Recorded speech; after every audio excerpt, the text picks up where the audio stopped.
ko. Anak, mas pagtawanin mo.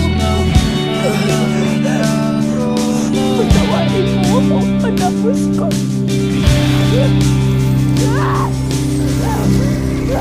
Tawanin mo ako. Kasabi, sa'yo ang iti, Amira. Mahal na mahal ko kayo. Hindi ako babayag!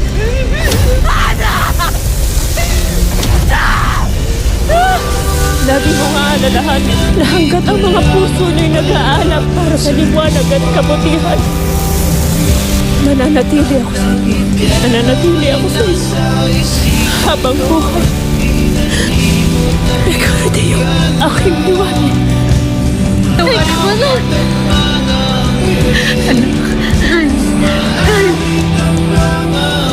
Sa muli natin pagkita. Pangako mo sa akin. Naiingatan ninyo ni Kaya ang isa't isa. Na hindi. I love you po nga. Leia.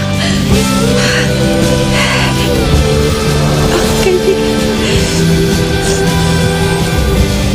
Hindi man tayo magkaugnay sa dugo.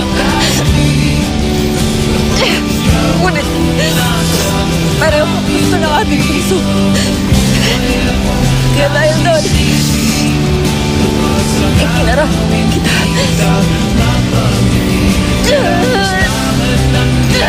Alalahanin niyo!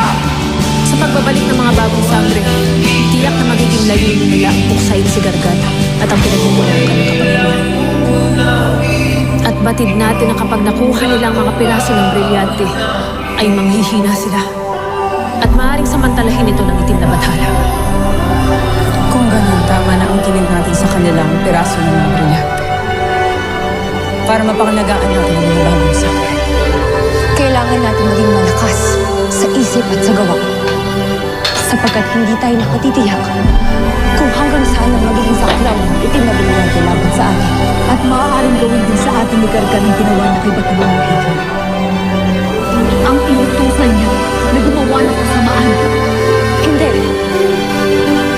Hindi tayo padadaig. Gagawin natin ang lahat upang puksain ang itim na kapangyarihan. Handa akong ialay ang aking buong lakas. Handa akong ialay ang lahat ng aking kapangyarihan. Mawasak lamang natin ang itim na brilyante. Tama. Lakas at kapangyarihan. Pero hindi lamang ito ang kailangan natin ialay sa laban natin.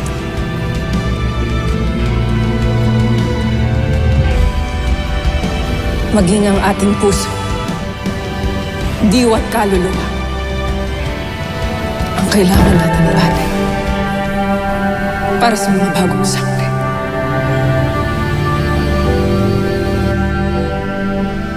Ito ang magiging pamana natin sa kanila at sa buong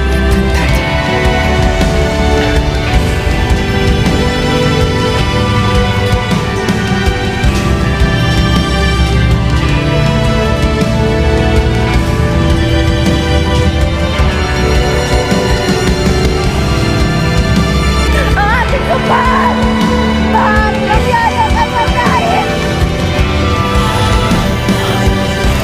Kung gayon, daigin na natin ang kanyang tumpa. Sana magpakasakot kay Gargan. Walang puwang ang kasamaan sa ating puso at isipan.